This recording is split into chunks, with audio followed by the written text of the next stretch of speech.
Assalamualaikum warahmatullahi wabarakatuh.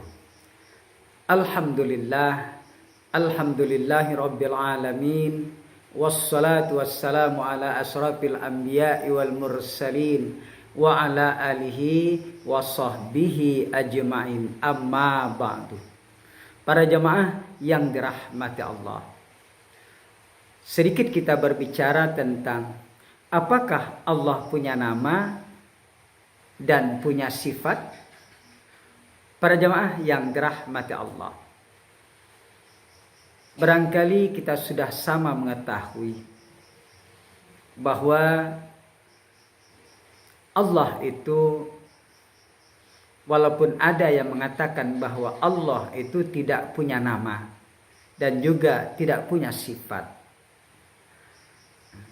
tetapi ini hanya pendapat yang minoritas. Kita sudah sama mengetahui bahwa setiap segala sesuatu, apakah itu suatu benda atau makhluk Allah, manusia, binatang dan seterusnya, itu tentu mempunyai nama. Kita sadari atau tidak, itu pasti bernama jadinya. Demikian juga sifat. Segala sesuatu, apakah itu manusia, binatang, tumbuh-tumbuhan dan sebagainya, tentu dia mempunyai sifat. Sengaja atau tidak sengaja, itu pasti kita ketahui sifatnya nanti. Para jamaah yang dirahmati Allah, demikian juga Allah subhanahu wa ta'ala. Tentu Allah punya nama, tentu Allah punya sifat. Apa tujuan Allah punya nama? Agar makhluknya bisa memanggil, bisa menyebut nama-nama Allah, serta bisa mengingatnya tentang nama-nama tersebut. Jadi yang memberi nama Allah itu siapa? Sudah jelas, yang memberi nama Allah itu adalah Allah itu sendiri. Yang memberi nama kita juga Allah. Yang memberi nama seluruh makhluk di alam semesta ini semua Allah. Allah yang memberikan ilham kepada kita sehingga kita tahu dengan nama sesuatu itu. Allah yang memberikan ilmu kepada kita sehingga kita tahu tentang nama-nama. Contohnya Nabi Adam alaihissalam diajarkan oleh Allah tentang nama-nama. Para jamaah yang dirahmati Allah. Nah, contoh saja nama Allah di dalam hadis ada 99 nama Allah. Kemudian para perawi, para ulama mencari 99 nama itu dari Al-Quran, dari Al-Hadis. Kebanyakan terdapat nama Allah itu di dalam Al-Quran. Nama-nama Allah yang baik ada 99 nama. Sebenarnya nama Allah banyak daripada itu.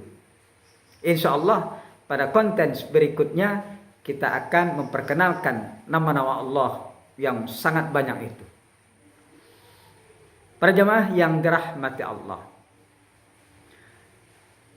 Jadi nama Allah, nama zatnya biasa disebut dengan Allah.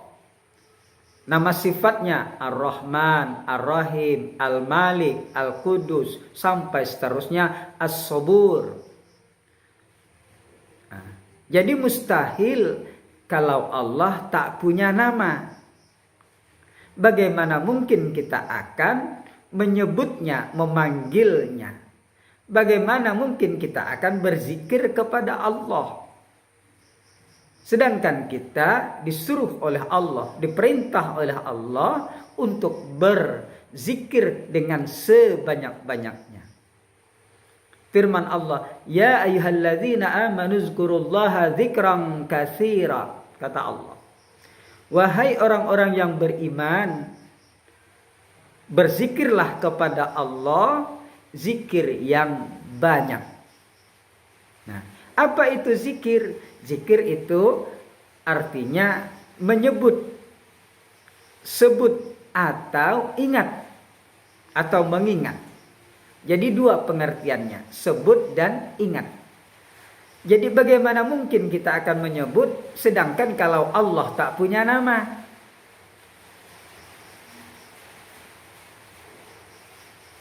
Sedangkan apabila kita ingat kepada Allah, mesti harus menyebut. Apabila kita menyebut, mesti harus ingat apa yang disebut. Nah, oleh karena itu Allah mempersediakan namanya. Allah memperkenalkan namanya kepada makhluknya agar makhluk tersebut bisa memanggil, bisa memohon, bisa menyebut yang maha kuasa, yang maha pencipta itu. Siapa? Yaitu Allah.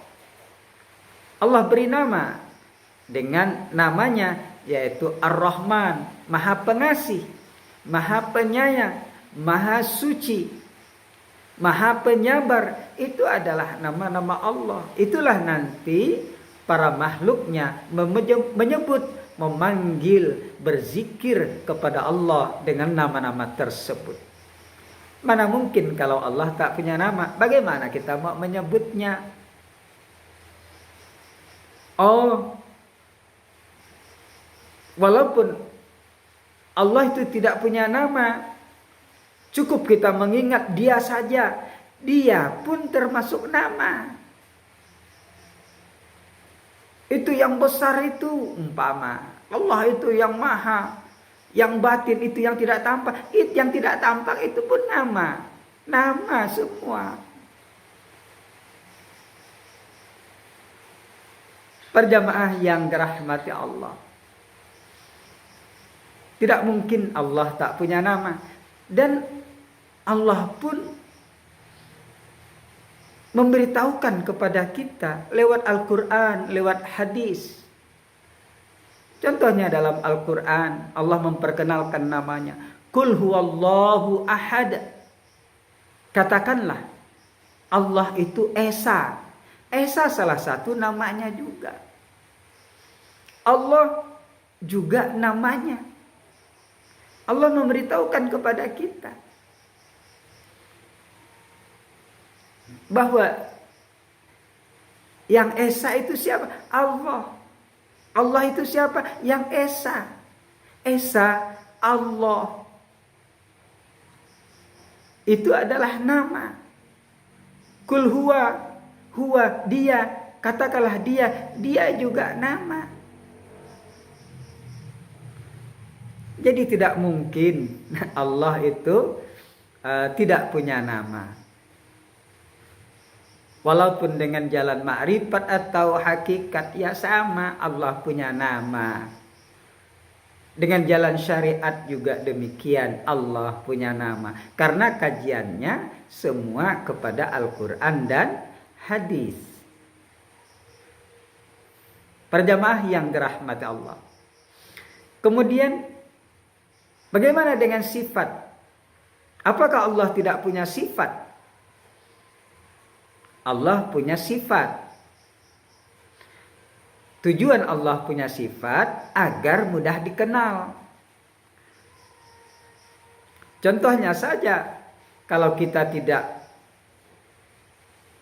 punya sifat, bagaimana mau kita mengenal seseorang? Dia putih, dia tinggi, dia rendah, dia tampan, dia cantik, dia pintar, dia bodoh. Itu semua sifat. Sifat itu melekat pada zat, tidak terpisah dengan zat. Demikian juga Allah, yang memperkenalkan sifatnya itu ya juga Allah, bukan kita yang mencarinya.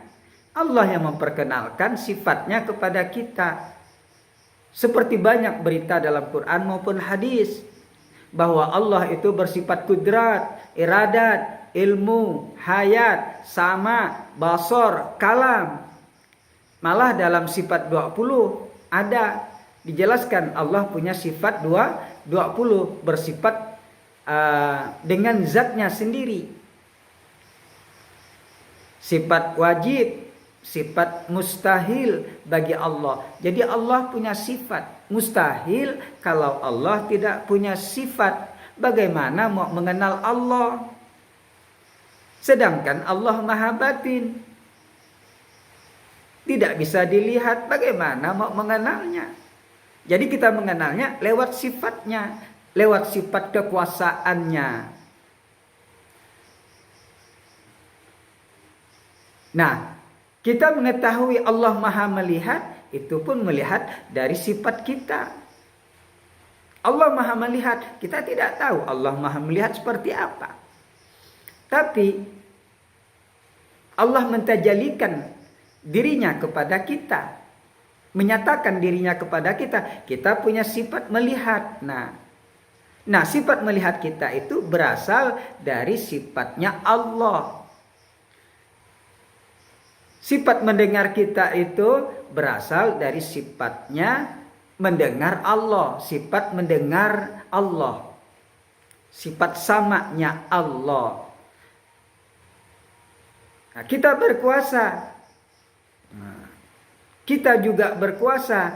Itu sifat kuasa kita berasal dari sifat kuasanya Allah Subhanahu wa ta'ala. Jadi sudah jelas bagi kita semua, kita makhluk punya sifat. Tentulah yang menguasai makhluk, yang menciptakan makhluk, tentulah dia pasti mempunyai sifat. Jadi dia memperkenalkan dirinya tentu lewat kita. Oleh sebab itu, ungkapan man arafa nafsahu faqad arafa rabbahu. Barang siapa yang mengenal dirinya, pasti dia akan mengenal Tuhannya. Insya Allah dia akan mengenal Tuhannya. Jadi kita mengenal sifat Allah tentu lewat sifat yang dikaruniakannya kepada kita semua.